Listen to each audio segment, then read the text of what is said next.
Welcome to Daily with Doc and Becca. This program is for educational purposes only. The statements in this program have not been evaluated by the FDA. The content is not intended to diagnose, treat, cure, or prevent any diseases, nor is it intended to take the place of your primary care physician. Testimonials are shared as individual experiences of the individual sharing their testimony. Results vary and may not be typical. We do not make any claims regarding health or income. As an empowered individual, you do have options available. We are honored to have the founding father of the science of epigenetics guiding us with the best options to obtain or maintain optimal health, Dr. Joel Wallach.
Welcome to Daily with Doc and Becca.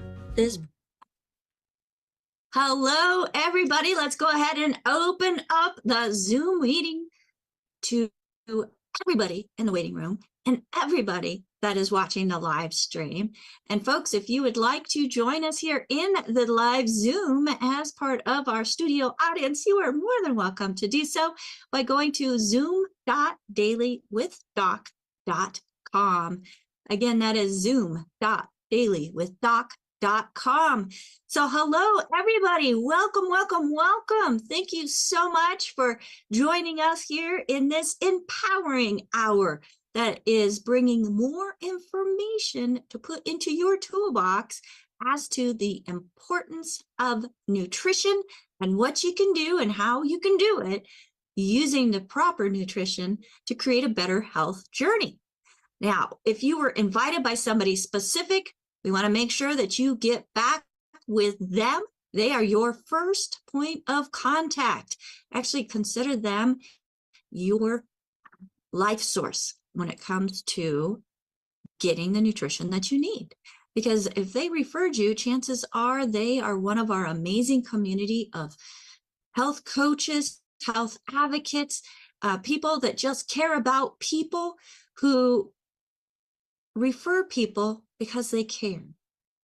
And one thing about our referral program is you can get a thank you check for it. So we want to make sure that credit goes to where credit is due. So get back with the person that shared this program with you with any questions, whether it's about your own personal health and what you should be taking, or how you can get on just the basics of what you need to have and support a healthy body. Now, today, let me just say, for those of you who don't have somebody that referred you, who are not currently working with somebody, we do have a call team of certified holistic health coaches standing by at 855-949-3377. We are almost around the clock. So if you are one of those individuals who just absolutely loves people, helping people, have a heart for people and seeing them go from just surviving to thriving, and you want to be part of the solution that helps more and more people survive, not just survive, thrive, then again, get back with the person that shared this program with you. And if there is no one to thank, 855-949-3377 or email at info@dailywithdoc.com. withdoc.com, as we do have room on our team and other teams across our whole community for people just like you. So today we have with us Dr. Judy Reynolds. She is absolutely amazing, folks, as she has so much knowledge. She has dug deep into nutritional ingredients, how they work, the different types. I mean, she's been doing investigation into nutrition since 1969. She even has a degree in nutrition from Texas A&M. Folks, she is a teacher, an instructor. She's taught at different levels in learning, even at the college level. Her former education includes an AA focused on the anatomy and physiology. She also has a Bachelor of Science in Biology, and she has a doctorate in nutrition. And I can't think of a better person, because she has also formulated for one of the absolute top prestigious animal nutrition programs in the United States, where her focus was on horses. Folks, there's a lot of crossover when it comes from the animal world to the human world, because technically they're mammals, we're mammals, and we all need nutrition. So I am honored and pleased to have with us Dr. Judy Reynolds. She is the founder of Dr. Judy Reynolds Nutrition Research and Consulting. She has a business focusing on making the latest scientific information available, not just to horse owners, but to those who want to own their own health story.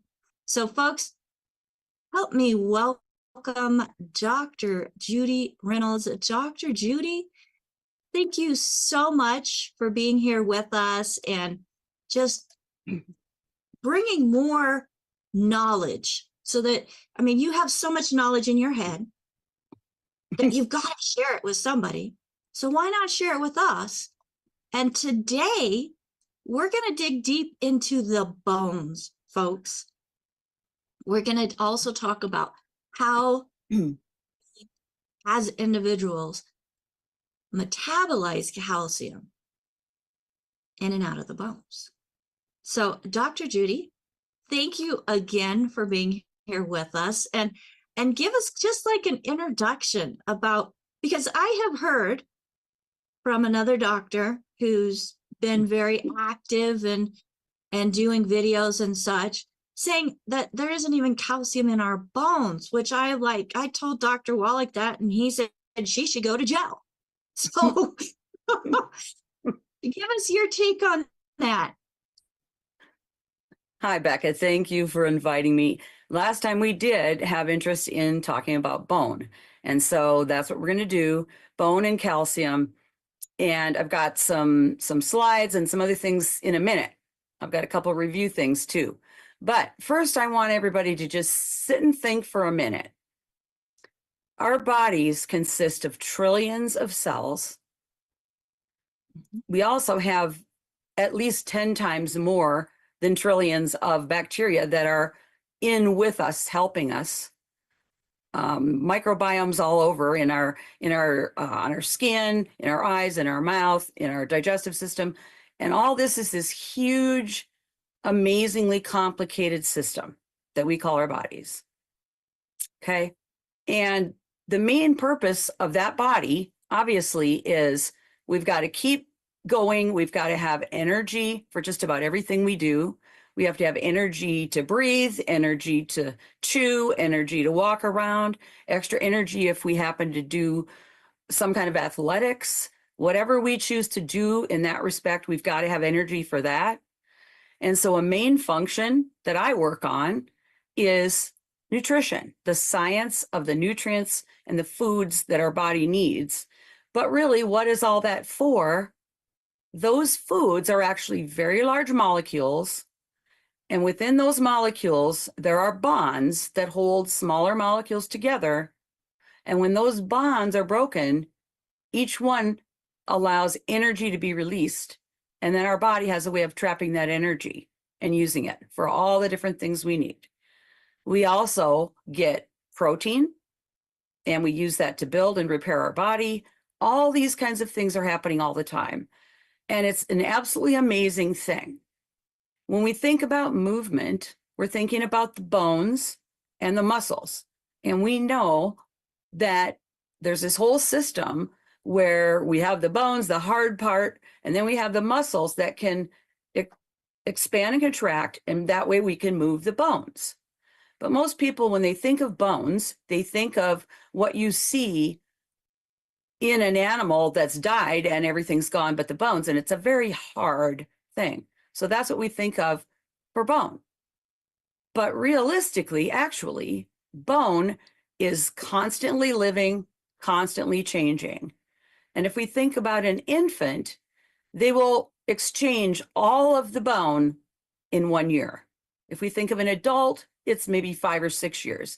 Every single bit of bone that was once put down is already gone in that amount of time.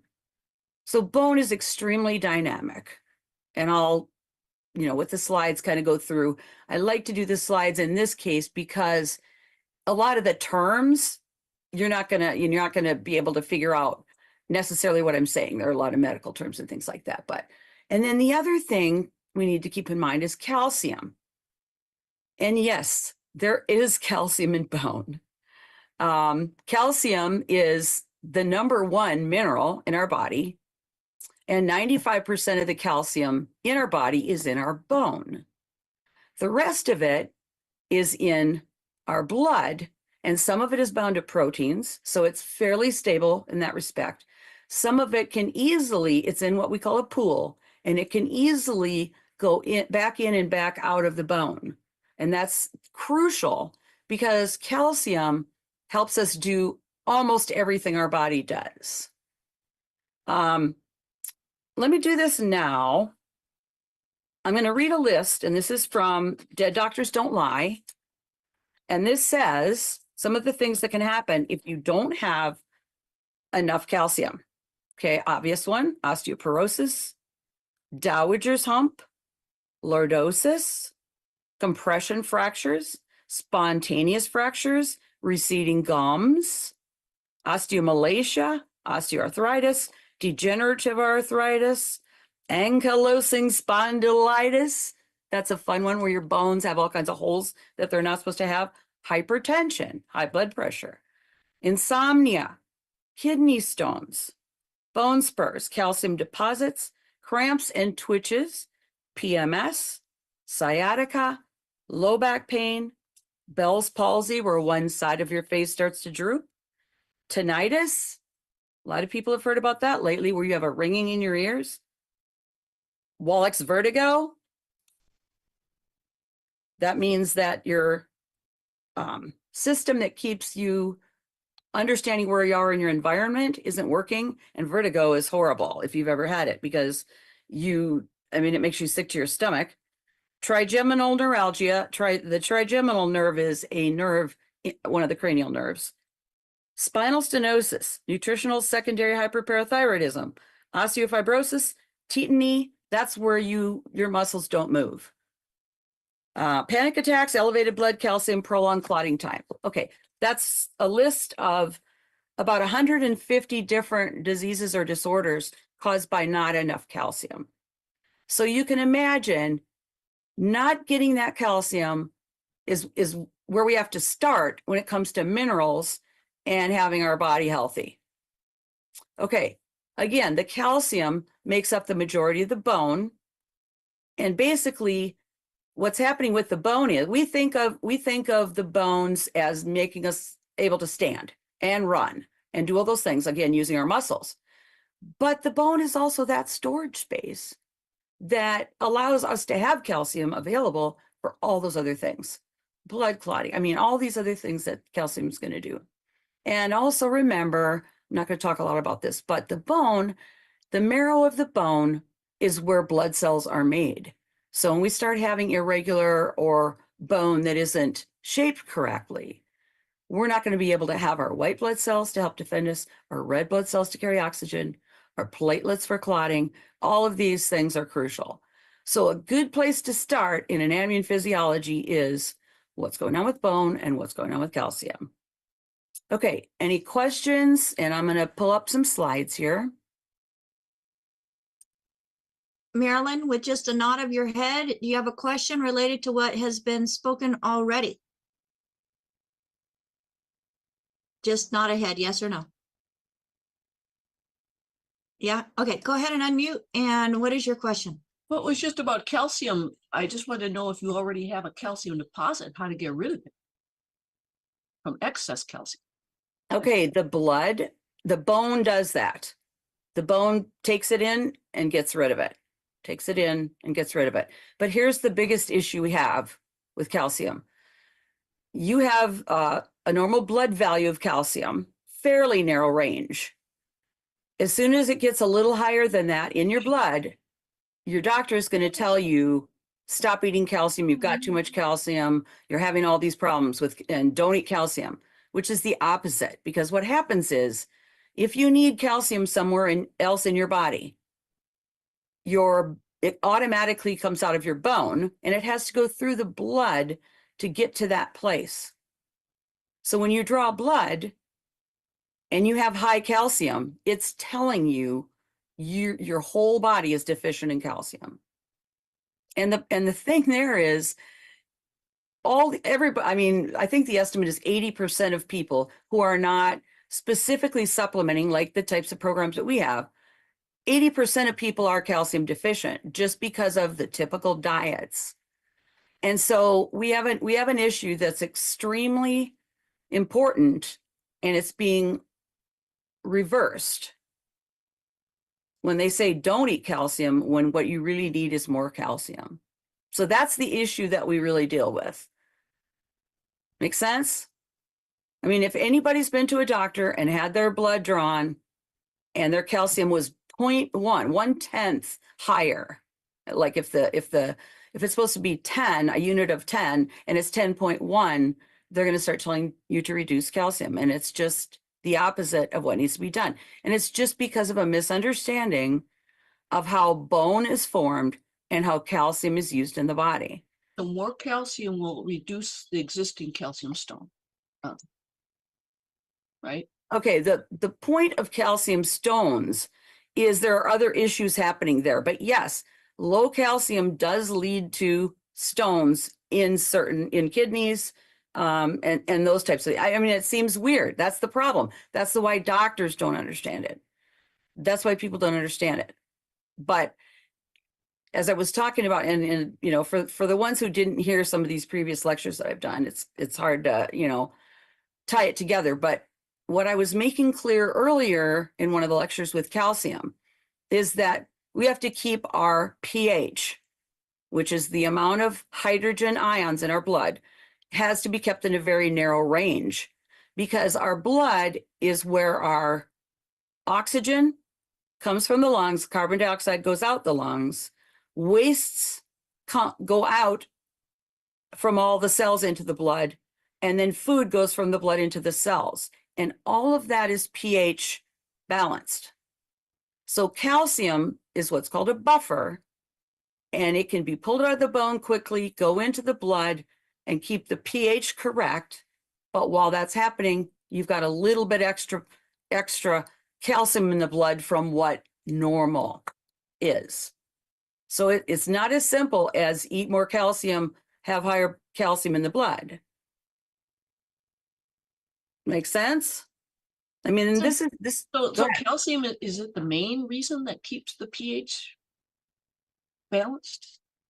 Well, no, I mean, all of the fluids in your body are pH balanced according to what's coming in, what's going out in that place at that time.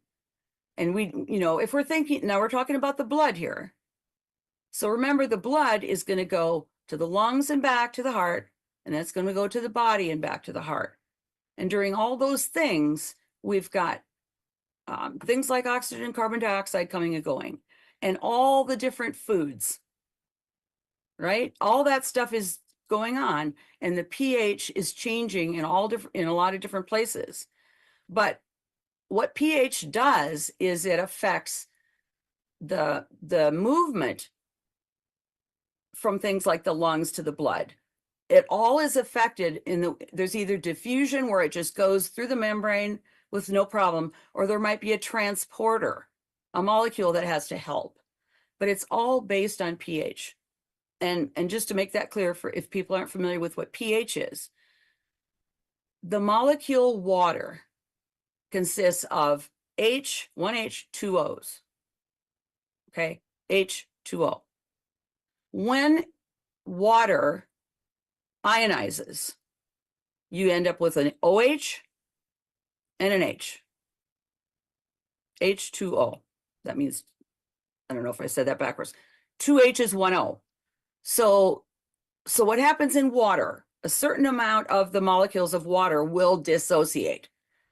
And the H part is a positive ion, and the OH part is a negative ion.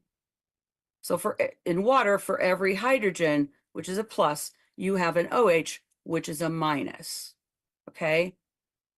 Now, those H's, if the OH is pulled away, it gets more and more acidic. The more H plus you have, the more acidic. The more OH you have when you don't have enough H's, that's basic. Okay? And I mean, it's just that's a basic thing of chemistry, but it's the environment and all of our, the absorption of all kinds of things is based on what the pH is in that area. And I'm talking blood right now, but we talk about it a lot in the digestive system because we say our stomach is very, very acidic, and it has to be to break down our proteins and to absorb a lot of minerals. We've talked about that a lot. But then as soon as we go through the stomach, we start getting the pancreatic juice, we get bile from the gallbladder, all those things come in. Then as the food goes through, it gets very acidic in the stomach, and then it goes back to basic for the small intestine where things are getting absorbed. So pH is controlled in all the different organs, in all the different places. It has a lot to do with in the kidneys, the same kind of thing. Potassium is a big deal in the kidneys because hydrogen and potassium compete to a certain extent for how they're going to get out of the kidneys and go into the urine or not. So anyway, make sense? Yes. Okay. Okay. So can I eat like different foods are going to make my body then more basic or more acidic depending on which foods I'm taking? yeah, that's a good question. But remember, everything you put in through your mouth, it's going to become 90% water from saliva. You chew it, you get saliva, but when it goes down the esophagus into the stomach, it's already 90% water. It's called chyme. Food plus water is CHYME. Then in the stomach, the pH is so acidic that it doesn't really matter that much what you ate before that. Okay? Now, if you don't eat enough salt in your diet, you don't get enough chlorine from the salt, sodium chloride, to make hydrochloric acid, which is a hydrogen. Remember I said very acidy, a hydrogen with a chlorine or a chloride that came from the salt. If you don't have enough hydrochloric acid, then your stomach does not get acidic enough. And you end up with minerals not absorbed and proteins not digested and all those issues. But I know there's this thing about you should have alkaline water or acid water or those kinds of things. It's not a one shot for everything. You really can't drink a drink that's slightly alkaline and make any difference. Does that make sense? I know it's people are trying to sell things like acidic water or alkaline water, and it's a misunderstanding about pH being different in all kinds of compartments all over the body. Okay? Okay. Thank you, Dr. Judy. Go ahead and let's go into bone physiology and calcium. Okay, and the first thing I want to do here is a couple of reviews. And this one should be going forward. Okay, what are we doing here? For some reason, I don't have my pointer working.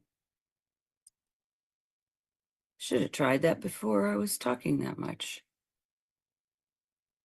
Okay, why am I not? I don't know why I'm not getting. Are you able to click on the slide to forward it? Yeah, that's what I'm doing. And I just practiced it right before this and it was fine. So I don't know what's going on here. Wonder if I need to do something with the, let's see. Or maybe this is the right arrow or down arrow on the keyboard? Good idea. That might work. Let's try it. Let's try it. Nope. All right. What I'm doing here when I get this to work is, let me see if it would help to. You can try stop sharing, move, and then go back to your app to the slide that you want to show, and then share again. No, I'm not sharing. I'm just pulling it up in a scene. And I just had it, but I don't know why it went away. Hang in, everybody. Always fun. All right. There we go. She is. Okay. I just got Get it. Yep, I Okay. found it. But now I'm not seeing you guys, which I don't like. Okay, let me pull my. No, I don't want that. Okay. Yeah, I clicked on share by accident. Okay, this is just, I love technology. All right, what's the best way to do this, I wonder? Ah. Yeah. Did you find it? Yeah, I got it. I had to get Zoom out of the way. That's all. Okay. That is the first. I'm not sure, but I think that's the first one. Yeah. Okay, here we go. All right. Sorry about that. Okay. There are a couple of concepts that are so important that I have to keep bringing them up, especially for people who haven't heard one of these talks before. But this is one of the most important concepts in everything, physiology, biochemistry, everything. So let me orient you a little bit. Can you see my pointer? Yes. Okay. Here is the performance of the animal and its health, getting better as we go up. Here is the amount of a nutrient. In this case, we're going to say calcium, the amount of calcium. Okay. What happens is, obviously, if we don't have enough calcium, we die. So there's a minimum requirement. Our government gives us the NRC minimum requirement to prevent a deficiency disease. So for instance, if we're deficient in calcium, we're going to get one of those things that I just read out from Dead Doctors Don't Lie. But most of us want to be above that. We do not want to be barely not having rickets or one of those horrible diseases. So with each nutrient, as we go a little higher, we call it marginal. So we're better, but we're still not the best. Once we get to this top part here, this is an amount of nutrient. You could, whatever units it would be, milligrams per kilogram, which is parts per million, or whatever the units you want to use. As you go farther here, you're going to reach this range of optimal, which means if you're anywhere in here, that's what you want. That's the best.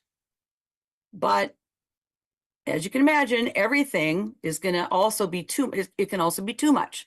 So once you start getting over here, this would be the units of too much calcium or too much whatever nutrient it is, okay? And then you go down the back side of this graph, toxicity, where you're starting to see really bad symptoms. So you need to fix it. And then again, too much, you die.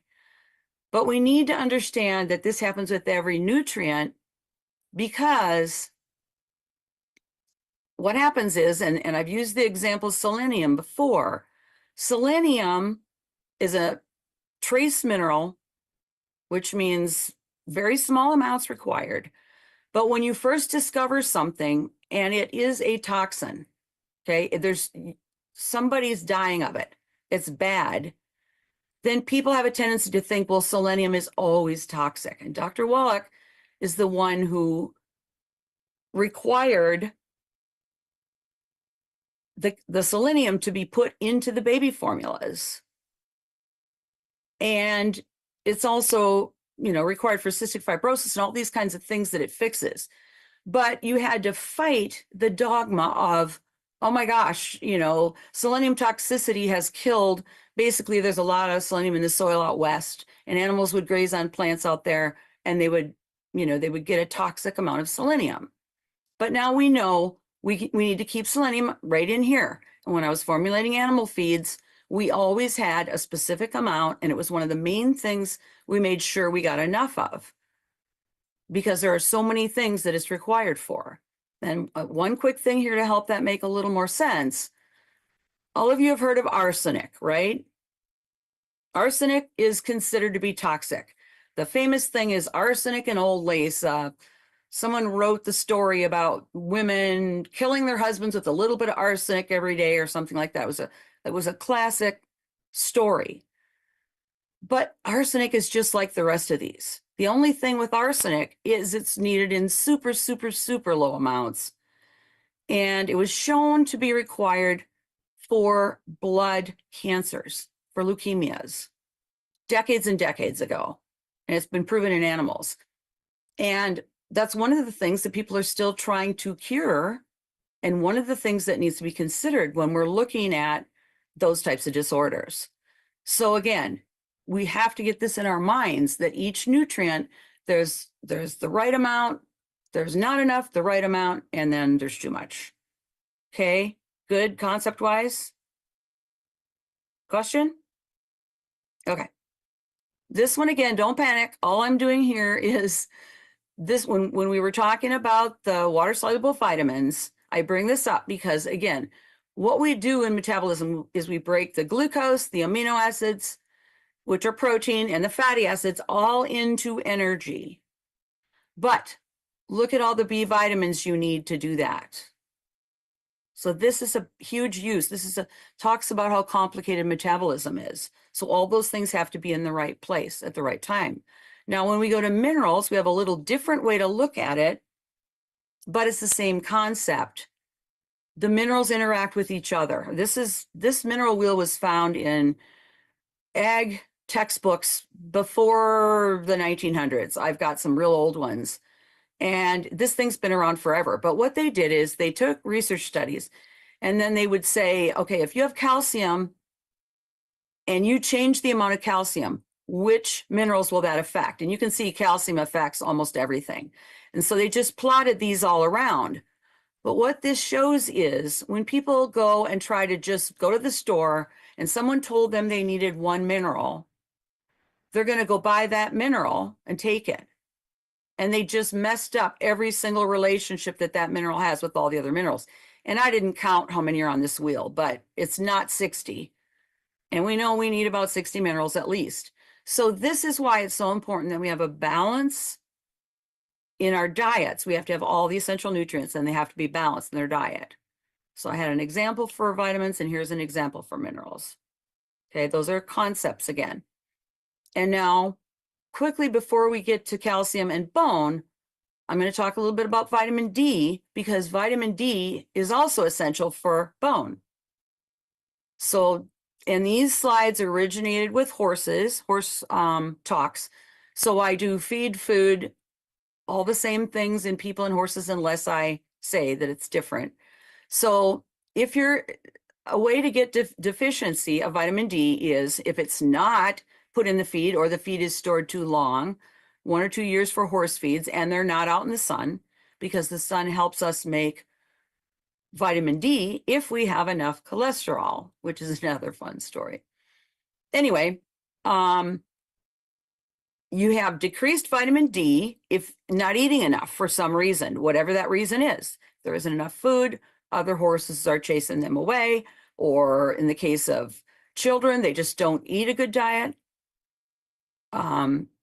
It decreases growth and it decreases bone ash. So you're going to have less bones, less ash or minerals in your bones, which means weaker bones.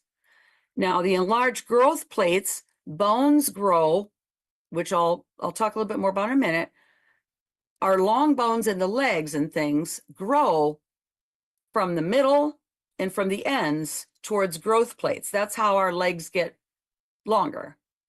Because obviously as infants, we have to be fairly small because we come from the mother and then we have to grow to full size.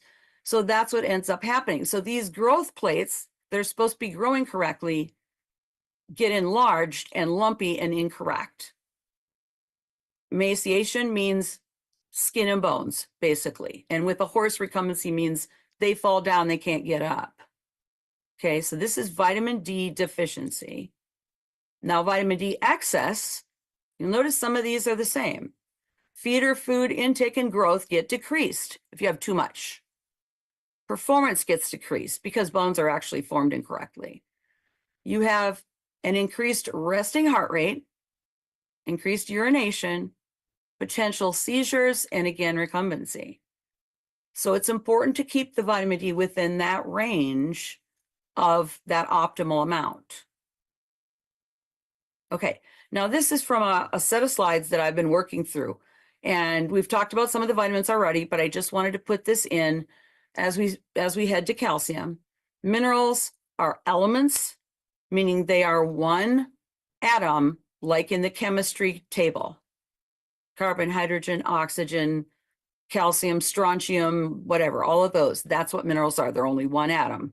And then, of course, they bond with other things. Compared to the other things we need, like carbohydrates, fats, proteins, we need them in relatively small amounts. And again, back to the mineral wheel, we need them in the correct proportions. They're used for structural components and metabolic processes, among many other things. So that's just kind of an introduction. Okay, here's my slide. Now my pointer's going crazy. Got a mind of its own. Okay, I'm not going to go through these, but calcium, bone, membranes, neuromuscular, the main things, blood clotting. And then as we go through different minerals, I'll have these kinds of things to talk about. Okay, and in general, one of the issues with mineral deficiency is it's not usually obvious.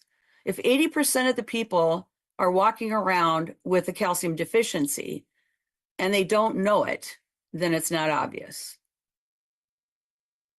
Okay, and how do we diagnose it? Dietary evaluation, and that's one of the things that nutritionists have to deal with because blood is not a representative of the body status of most things. So what you have to do is a dietary evaluation to see how much vitamin D you're getting or any other mineral you're getting. And then there are these expensive enzymatic assays. If someone's assuming that they might have a problem, you have to go and pay for these expensive tests and all this kind of stuff. Okay, and then each mineral has specific functions in the body. But what is different about nutrition compared to doing prescriptions and things is that with prescriptions, they have one symptom, and for that, they want one solution or drug or pharmaceutical. But with nutrition, as I said, 147 different symptoms can be caused by a deficiency of calcium. So with nutrition, it's at the beginning. We need it for a lot of different things. And by just fixing that, we fixed a lot of things, it's not just one by one. So then, because it's not usually obvious, we don't necessarily know about it, we might have irreparable damage done before we realize that we've got that problem. So that's all, all the different kinds of osteoporosis and calcium and bone issues are things that we don't realize we have a calcium deficiency. Okay, to bone. As I said, bone is a living tissue. We have the matrix, and we've talked about collagen in some of the talks before also. Collagen is the main protein in the body. It forms the structure. It's like a lattice structure in every cell and every organ. There are collagen proteins and things holding your organs in place within your body, so they don't just go. Same thing within a cell. So bone matrix is made out of that same collagen protein. And then, and by the way, type 1 collagen is one of the things in the products, obviously, but it's considered to be as strong as steel as far as pulling apart strength, which is pretty cool because, you know, we have to keep everything in place where it's supposed to be. Okay. And bone supports our body. Like, you know, that's one of the things it does. It's also the storehouse of calcium and other minerals. And what homeostasis means, it helps maintain homeostasis. Like I said, we need the right amount of calcium. We need the right amount of a lot of other things. And the bone is a storage place, mainly calcium and phosphorus in the bone. And then it buffers for the acid-base balance, which we were talking about before. The calcium can come in and out and form different molecules that will either add more hydrogen if we want more acid, or remove hydrogen or add OH if we want it more basic to get that narrow range of pH. It's actually within a 0.5 of a decimal accuracy. So it's very small. All right. And these protein and minerals must be available to build the bone. You got to have all the things in the right place at the right time to do what you're trying to do. Okay. Structure of bone, part 2. Bone is cellular, which means it's made up of cells. Well vascularized means it contains blood or blood vessels. The blood flow through the bone in humans, 200 to 400 milliliters per minute. Blood's flowing through that bone at a pretty good clip because what's it doing?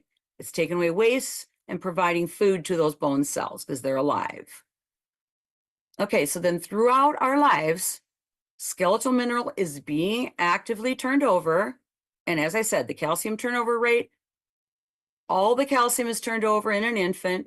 And they've done these studies. The way they found out where the calcium went and what was happening to it is by they will tag calcium ions with something that's radioactive so they can trace it. And those kinds of studies have been done. That's been known for quite a while. So the calcium is turning over and bone is constantly being resorbed and reformed. So it's not just that hard bone, it's all this stuff going on. Now, here's the fun part when it comes to exercise physiology. The remodeling of bone is based on stress. Stress could be running, lifting weights, gravity. One of the big things we were working on when I was doing research back in the 90s was how are we going to keep bone and go to space? Still a big issue. And how are we going to get enough bone into the legs of those racehorses so that they're not breaking down? So all the different stresses are affecting bone. And one of the really cool things about thoroughbred racehorses is when they start teaching them to run, they run in a circle. If they're running long enough, quarter horses run straight lines because they only run a quarter of a mile or a little more. But thoroughbreds run usually 3/4 of a mile up to a mile and a half, that kind of thing. So they have to go around corners, around turns on a racetrack. And when you watch the progress of the bone as you're training a thoroughbred racehorse, instead of being like an oval with an oval inside, they actually build extra bone on that inside area. It's obvious because they're turning left. And if they're in Europe, they're turning right. You can look at the bone of a racehorse and decide, did he run on a track? Did he run left? Or did he run right? Did he run, clockwise or counterclockwise? It's actually obvious, okay? And then again, all the other different kinds of stress are going to be an issue. Okay, structure of bone. The outer layer is called compact bone, and that's that really hard outer part of picture a long bone, like a femur or a humerus. That's the really hard part that keeps the bone in place. Then you have the trabecular inside of that, which is spongy. It's called that because it looks like a sponge that's got a lot of holes on the inside of it. And then inside some bones, but not all, we have marrow, and that's where the blood cells are formed. Okay, I'm almost done here, and we can do questions. Okay, we have cell types. Osteoblast means the blast means build. Osteo is the word for bone. Blast is building. They come from a bone progenitor cell. They build bone by secreting collagen. Okay, so those cells secrete the collagen, the protein matrix. Then the collagen calcifies, forming an osteocyte. That's a bone cell. So it's got its matrix and it's got its calcium and minerals in it, and it's just sitting there. It's sitting there. It's a bone cell. Okay. Then we have the osteoclasts. They come from the hematopoietic, which are blood building stem cells, which are in the marrow, and they erode. Actually, they have multiple nuclei. That's unusual for cells to have more than one nucleus. They erode and resorb previously formed bone. So that system I was talking about, regenerating everything, there will be some kind of a stress. An osteoblast will come in and build a bone, but before it can build the bone, osteoclasts have to go in and remove what's already there. So it's a fascinating system, and it's hormonal control. Okay, so for the actual growth now, that bone formation that we're talking about, there are two main types. For instance, in the skull bones, they're flat, flat curved bones in your skull. You have a bunch of them, and they grow together from a baby. Babies have holes in between. You have to be careful with not hurting their heads when they're born. And then those bones grow together. They are grown within a membrane. So each bone, there's a membrane, and then it gets ossified with calcium, and then it becomes a bone, and then you've got those bones. The second way you can grow bone, enchondral means chondral is cartilage. Okay, so cartilage to bone. So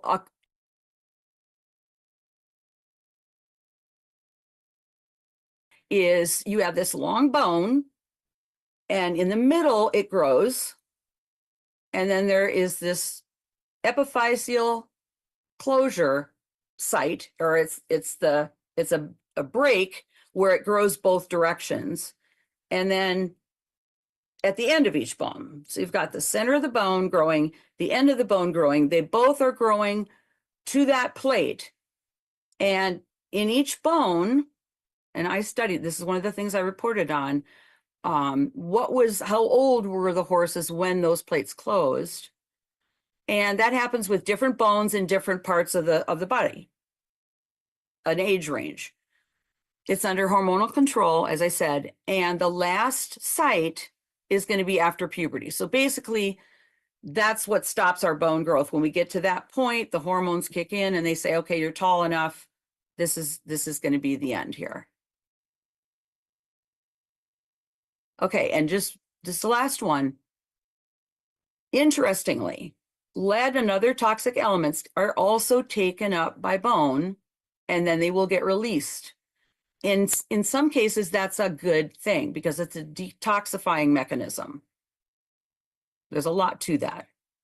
However, if you've had an atomic blast, some kind of radiation, radioactive, radium, plutonium, and then there's a radioactive and a non-radioactive version of strontium, if any of those are taken up by bone, they lead to bone cancer. And I think we all understand that radioactivity does cause harm to the body. That's one of the ways. And then last comment, fluoride. It has just been announced in popular press that fluoride is bad for people. It causes brain It lowers the IQ, and it does multiple other kinds of damage. But in this case, it's similar to the cholesterol type story where everybody thought cholesterol was horrible, so we changed to something else. Fluoride was actually put into the water because they needed a place to get rid of it. And the story of all the benefits to teeth was inaccurate, and it ignored the negative consequences of fluoride. So if you look it up, it just recently came out. And so this is something that, that people are talking about. We don't want fluoride in our toothpaste. There are multiple things out there. There are multiple books. I can give people references if they want them.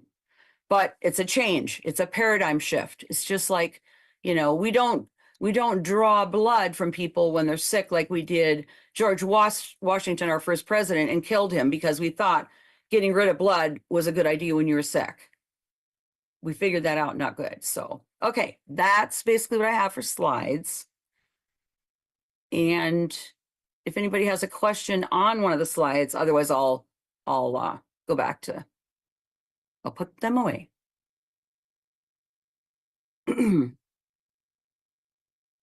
Right. Okay. So we do have some questions.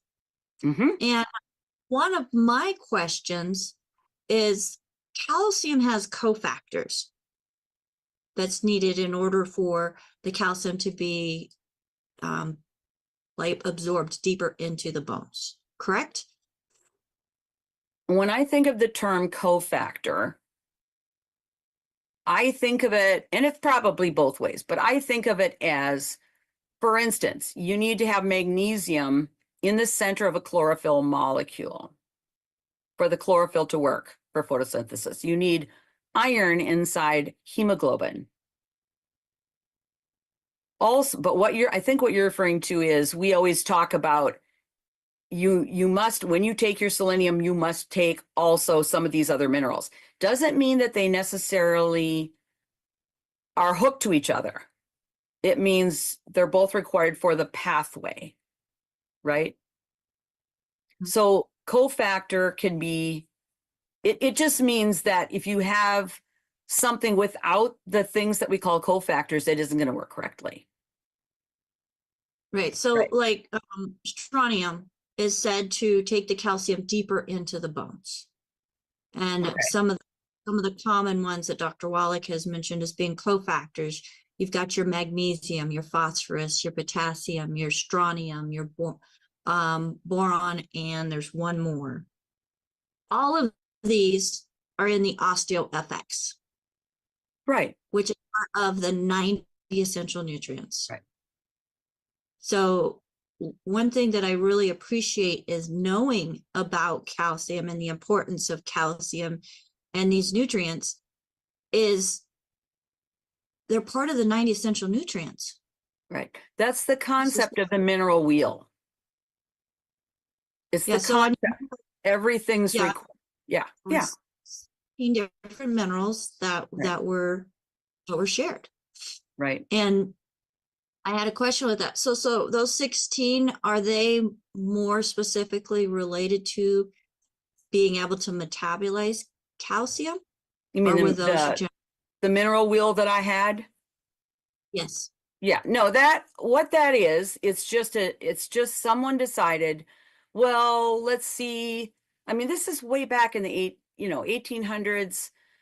I've got early agriculture textbooks and animal science textbooks, and it goes all the way back to there. Everybody uses it because it's just one of the most important concepts. But at that time, those were the minerals they understood, and they were trying to put in animal mineral mixes and feeds and stuff. They didn't know about the rest of them. So okay. Like I said, so we could take all 60 of Doc's minerals and spend the rest of our lives and put them in order and draw lines, it'd be cool. But, I think it'd be easier just to take them and have better health for it. That's why we have the healthy body packs and the special sauces and things, because the whole thing is, the only way you're going to figure these things out is see a symptom and then you got to try to fix the symptom. But like I was saying before, sometimes like calcium is the biggest deal there is out there, and almost everybody doesn't have enough, but they don't know it. And so they've got all these problems. And again, they get told the opposite at the doctor's office, because the doctor is, you know, someone tells them the reference value is whatever it is, 8 point something to 10.0, and you get a 10.1 and it's a flag. And that's another thing, you know, tissues, there's no exact ratio of anything within an individual body, but it is a good idea to have an idea of how much of something should be in a tissue. You know why everybody uses blood to try to find things out is because it's easy. Draw blood, simple. But it doesn't tell us the status of most nutrients because they aren't stored in the blood. There has to be, I mean, again, the blood is a delivery system. I guess you could think of it like a truck or something. You can't fill the truck too full. You got to go drop the packages off and pick up the new packages. Right? So, okay. So yes, we call it cofactors when we put it like with iron, you want to make sure you have copper. A lot of anemias are issues with copper, not iron. And a huge deal with everybody realizing they needed zinc for illnesses. There's a zinc copper ratio of 4:1, zinc copper. So everybody was supplementing zinc, and they're starting to have copper deficiency problems. And the biggest thing there, the biggest ratio we worry about in nutrition is calcium phosphorus. And you've probably heard you should have twice as much calcium as phosphorus in your diet for the most part. Now, like with young horses, it's 1:1. With most adult animals, it's 2:1. The issue there is if you take in too much phosphorus, what happens is, say you got calcium and phosphorus going through your digestive system, then you have too much phosphorus, it binds all the calcium. The calcium's supposed to come out in the small intestine. The phosphorus doesn't come out till the large intestine. So if you have all that phosphorus in there, it binds the calcium so it can't be absorbed, and then it goes out, because when we absorb the phosphorus, that lets the calcium free, but it's in the feces or manure. Make sense? So that's an actual physical bonding that causes the problem. And like I was saying before, egg white has a protein avidin. It binds biotin, a B vitamin.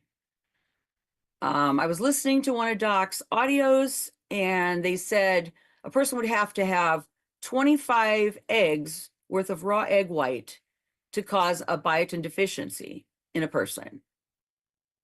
It's a lot of eggs, and I know It's a lot of eggs, and it's easy to just take more biotin, right?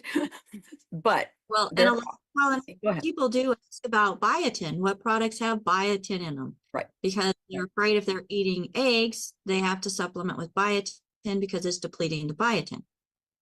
And the thing there, which I tell people, if they're like, I recommend dogs and cats get the eggs. I do eggs one meal, put a biotin tablet in at another time. Because I don't want, I don't want to just give it more biotin to bind to. If it's better to do it at a separate time. Again, it's not a huge issue, because to me, I've never studied cats specifically for that reason, but cats eat bird eggs all the time, and they don't get cooked first. We have a lot of cats around. So there has to be a mechanism in animals who eat raw eggs. There has to be a mechanism that doesn't, but it's not a bad idea to understand. Avidin is called an anti-nutrient. It's something like an oxalate will bind calcium. There are oxalates in a lot of things like alfalfa and stuff like that. And then the calcium isn't absorbable because of that. And you've all heard of phytates. There's a big thing about phytates. They bind in vegetables. So it's called an anti-nutrient, and it's just something that interferes with the normal process of absorption.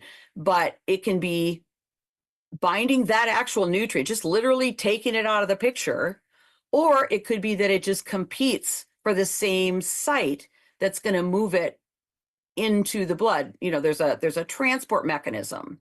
Like I said, in the tubules in the kidneys, you have a competition between hydrogen ions and potassium ions.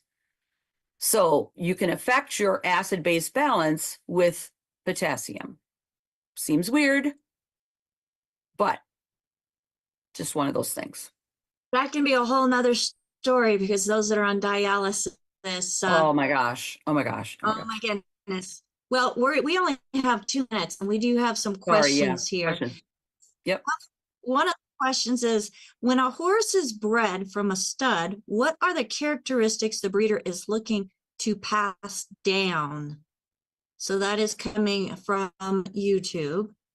Okay. So I'm assuming that you're owning a mare and you're looking for a stallion to balance out the characteristics of the mare. I'll go from that standpoint. Basically, what you want to do is you want to look at the characteristics of your mare. Whatever weaknesses she has, you want to have covered by the stallion. You usually want a stallion that is of a higher quality or I mean, it's hard to say, but Are we Go ahead. talking physical qualities? Or are we talking like mental stability? Because I remember our stud. He loved everybody but me. whatever. Well, I think that what they were saying was genetic, but it's a great question because a lot of genetics, the things that we think about as genetics, can be modified by environment, including nutrition. One of the big things I did was reduce the grain or eliminate the grain. Grains are hard to digest in horses, and they cause colic founder, which is stomach ache, foot deformities. They cause all kinds of behavior problems, like a big sugar high and stuff like that. By eliminating that and using good fibers and fats, again, the whole issue with fats versus carbohydrates, those are the only 2 options we have when we're feeding. So those kinds of things can affect what your foal is going to be like. But when you're talking about genetic traits of a stallion, that was one of my favorite things in the world when I was raising foals, was to go look through the catalogs and pick a stallion that I thought I would like to breed to, which I did. I also owned stallions. I've owned stallions most of my life, and there were working horse, quarter horse stallions, barrel horses, that kind of thing. But you do want to balance your mare's traits. But another thing to keep in mind, picking a stallion, there are certain disorders that if your mare has it in a recessive form, you need to make sure you don't breed to a stallion that has that same recessive trait. Or if the foal gets both of them, then you're having that, whatever that disease is, you're going to have that disease. And that gets fairly complex. But there's a lot to breeding. I mean, there's a lot to figuring out what you want to do. Raising a foal is one of the most fun, amazing things in the world to do. But if you're looking for an end result of a specific type of animal, disposition, color, and all that, much cheaper, much quicker, much easier to buy your end product, buy that horse that you're looking for. Again, raising the foal is awesome, but that foal might not end up the way you wanted. I mean, if you're trying to raise a certain kind of horse, you may not get that kind of horse. So, Okay. both ways. And I think that maybe we should have an episode that focuses primarily on horses, because we do have a large Right. population of people who are very much into horses. We had horses growing up, we had mares, we had a stallion. And it Right. is, you're absolutely right. You're looking for those characteristics that you want to have, but you don't always get them. So, Right. Oh, I wanted to make one comment quick, Becca, before we quit. When I was talking about the minerals that I feed my cats and dogs and my horses and everything, that I use the blue and minerals, I just want to make it clear. I also use Arthrodex for all my cats and dogs. So I do both, and eggs, and, you know, I do EFAs, you know, I kind of do all that, but I didn't mention that I also use Arthrodex, and I do. So for what it's worth. So and for those of you who do not know, Arthrodex is our animal product that is primarily for those animals who in nature would eat meat. So Arthrodex is multivitamin, multimineral, and enzymes to help them absorb, to break down the food that they are getting, which is a great complement to, and I think not just complement, but requirement to any, whether it is dry kibble, wet kibble, does not matter. Adding the Arthrodex is going to assure that your pets are getting the nutrition that they need, including what's needed for healthy bones and joints. So last question is, how important is early sunlight to carrying the frequency of light to marry the frequencies of the calcium and collagen with the frequency of water, the Holy Spirit, into each cell? And this is from Harry out on YouTube. Hi, Harry. Are you familiar with? You're out of my league, Harry. I will tell you, I can't tell you early, late sunlight. I can tell you right now, we are in one of the warmest sunspot times. If you notice, it seems hotter than normal. If you notice the sun seems bigger than normal, it's crazy. And also there's all kinds of things that we're learning about water now. When I was studying biology and we learned about water, which is absolutely the most amazing thing. I mean, there wouldn't be a world, there wouldn't be anything without water. We always knew there was a missing phase. We have steam, which is water in the air, and then we have liquid water and solid water. And we always knew there was something missing. We now know, or we now say, that the fourth phase of water is the gel form, which is in our bodies, in our cells, and our tissues. And the reason it's gel is because there is the pressure of the other things around it that it acts differently. Water acts differently within our body. And it's also fascinating that people are saying that water has memory. And this is how healing, some of the things that they're talking about of healing, maybe from ancient times or something, all this kind of stuff. And to me, that's fascinating because, again, you know, when you go through life and you're doing stuff like I am, there will be some obvious things as you go along, and you see something, you go, there's something missing here, but we don't know what it is. Well, 40, 50 years later, they're starting to talk about it. And they may have done it way before I ever heard about it too. But anyway, remind me, Becca, that I've got an interesting cat thing that has been figured out recently, but I assume you want to go. You want to finish here, so.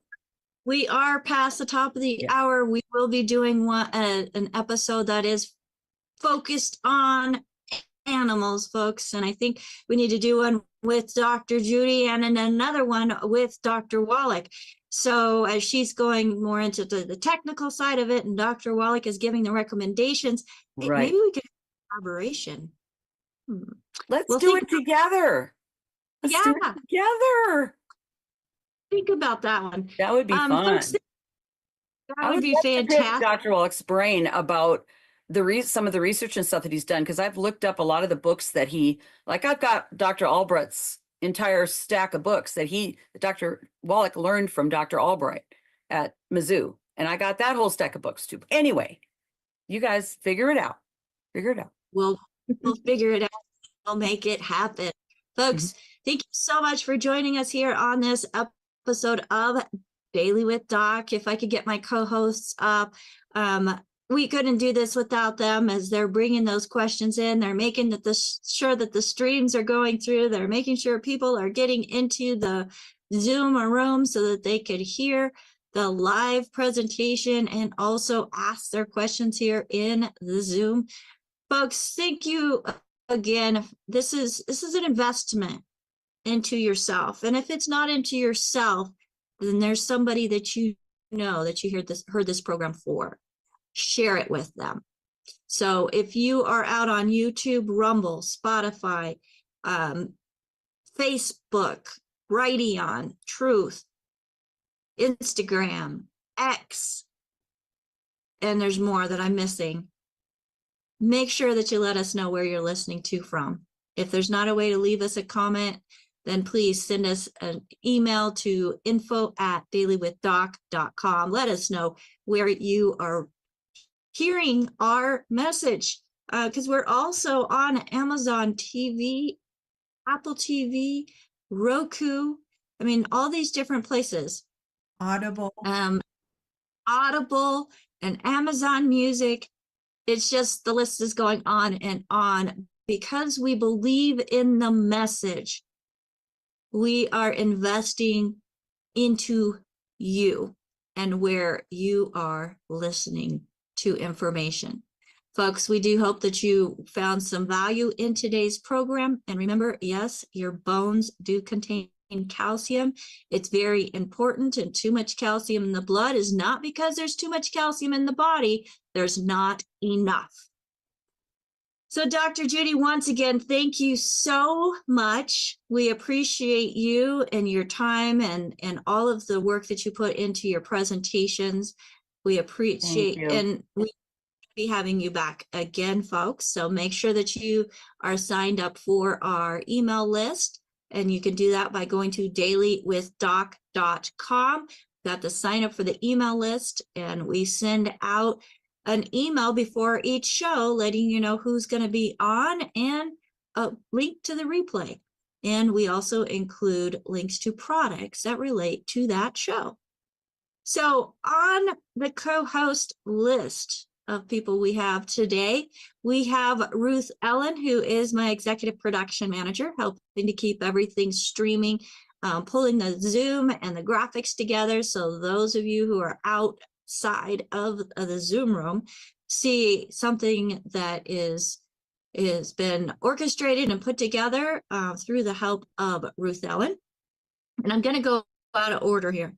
We have Sherry, who's part of the technical crew, and she helps to set those streams up so that they do go out to the different platforms that you are watching on as well.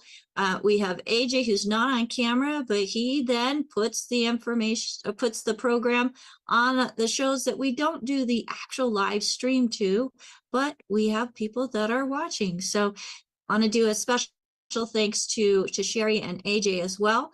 And if you're here live with us, you got into this Zoom room because of Rod, who is letting people in today and making sure that people can get in and hear the information promptly. Thank you so much, Rod. Appreciate that. And we have Marilyn, who, as you are here in the live Zoom, and her work is only available when you are here live with us in the chat. She is doing dictation and copying and putting into print what is being spoken. So she's grabbing those highlights and putting them in the chat so that you can take a picture of them or go back and write your own notes. If you weren't able to write as fast as Dr. Judy or Dr. Wallach or any of our guests speak, well, she can type as fast as they can. So she's there to help you out in getting the information. So thank you so much, Marilyn. Folks, my name is Becca Dukes. I'm the Director of Student Services for the Institute of Holistic Health. And it is my honor and privilege to bring this program to you and your communities. Thank you to our community of amazing coaches as they are plugging in and learning even more on your behalf so that they can share this information with you. So make sure if you were referred to this program by somebody specific, you get back with them because they are your point of contact. And if there's no one to thank, you can give us a call at 855-949-3377. 855-949-3377. If you have questions that you'd like to get answers to in regards to your health, the health of someone else, we do have a team that has been trained in Dr. Wallach's protocols. And if we don't know the answer, we know how to get a hold of the man himself to get those answers for you. You can send your questions to questions@dailywithdoc.com. And when you email us, let us know who referred you so we know how to say thank you to them as well. So again, that's questions@dailywithdoc.com. So until next time, and this week, folks, Wednesday, Thursday, just as most weeks, we have Dr. Joel Wallach himself joining us on Daily with Doc. So join us Monday through Friday from 12 to 1 p.m. Pacific time. That's 1 to 2 Mountain, 2 to 3 Central, 3 to 4 Eastern. And beyond that, just use your favorite browser and say, what time is it at 12 p.m. Eastern in the time zone that you reside in? You'll get that answer. So folks, thank you so much again for joining us here on Daily with Doc. And if you'd like to be a certified holistic health coach, get some more information by going to coach.dailywithdoc.com. Bye for now.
Welcome to Daily with Doc and Becca.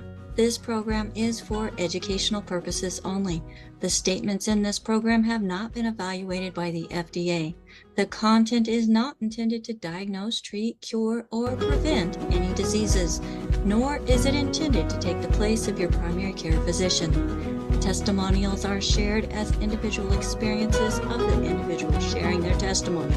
Results vary and may not be typical. We do not make any claims regarding health or income. As an empowered individual, you do have options available. We are honored to have a founding father of the science of epigenetics guiding us with the best options to obtain or maintain optimal health. Dr.